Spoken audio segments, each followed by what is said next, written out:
Hello दोस्तों, नमस्कार। कई बार जब लोग जीवन में काम करना शुरू करते हैं तब उन्हें बहुत ज़्यादा दर्द होता है, तकलीफ़ होती है, उन्हें बहुत ज़्यादा मेहनत करना पड़ता है और ये बात उनसे बर्दाश्त नहीं हो पाती है।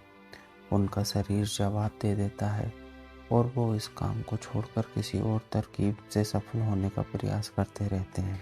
लेकिन याद रखिएगा, इस प्रकार से कोई भी व्यक्ति जीवन में सफल नहीं हो पाता है। याद रखिएगा कि सफलता का मार्ग मेहनत है और दर्द और तकलीफ से होकर गुजरता है और ये आपको सहना ही पड़ेगा। तो इसके लिए आप हमेशा तैयार रहिए। तो चलिए इस बात को एक कहानी के माध्यम से समझते हैं।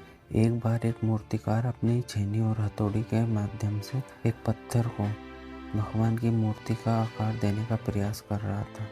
जैसे ही वह छेनी और हथौड़ी चलाता, वह पत्थर चिल्लाने लगता और कहने लगता कि ये क्या कर रहे हो, मुझे इतना मार क्यों रहे हो, मुझे बहुत दुख हो रहा है, तकलीफ़ हो रही है, पीड़ा हो रही है, मुझे अपने हाल पर छोड़ दो और यहाँ से चले जाओ।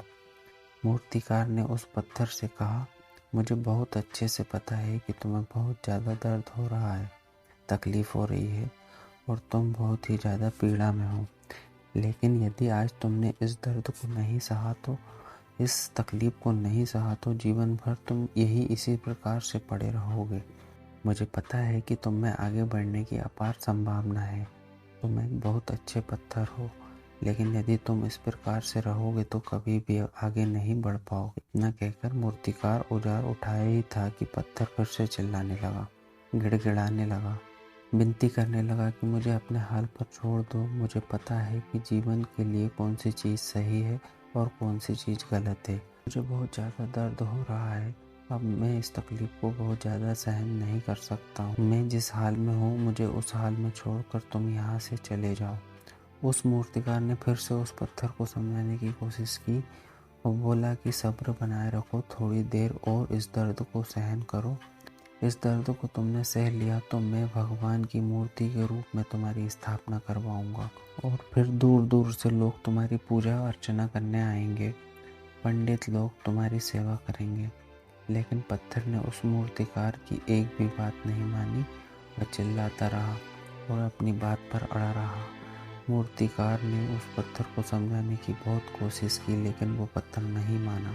अब मूर्तिकार भी थक चुका था और वह उस पत्थर को छोड़कर आगे बढ़ गया। थोड़ी ही दूर जाकर देखा कि एक और बहुत ही अच्छा पत्थर वहां पड़ा हुआ है।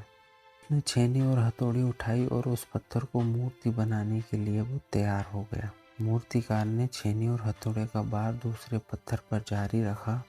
दूसरे पत्थर को भी दर्द हुआ, तकलीफ हुई, लेकिन उस पत्थर ने बर्दाश्त कर लिया और देखते ही देखते थोड़े समय के बाद उस पत्थर ने भगवान की मूर्ति का रूप धारण कर लिया। थोड़े दिन बाद उस मूर्ति की एक मंदिर में स्थापना हो गई। धीरे धीरे करके लोग वहाँ पूजा पाठ करने आने लगे, मन्नतें मांगने लगे। लोगों की मन्नतें भी वहाँ से पूरी होने लगी और वह मंदिर बहुत ही प्रसिद्ध मंदिर हो गया। अब धीरे धीरे करके दूर दूर के लोग वहाँ पूजा पाठ करने आने लगे। एक दिन और उस पत्थर को उसी मंदिर में लाया गया। अब लोग आते और उस पत्थर पर नारियल फोड़ते और उसे एक कोने में रख दिया गया। ये कोई और पत्थर नहीं बल्कि वही पत्थर था जिसने दर्द को नहीं सहा था। अब वो पत्थर मन ही मन बहुत ज्यादा पछता रहा था, दुखी हो रहा था और अपने आप से कह रहा था कि काश मैंने उस दिन उस दर्द को, तकलीफ को सह लिया होता तो आज लोग मेरी भी पूजा करते।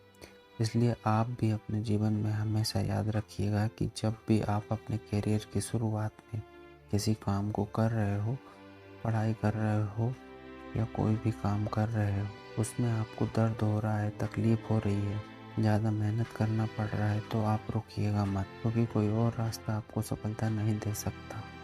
आपको उस दर्द को, उस तकलीफ को सहना ही होगा और उस दर्द को, उस तकलीफ को सहकर आप ज़्यादा मजबूत बनेंगे और तभी आप अपने जीवन में आगे बढ़ पाएंगे। और जीवन में हमेशा याद रखिएगा कि आपको पहले पत्थर की तरह नहीं बल्कि दूसरे पत्थर की तरह बनना है।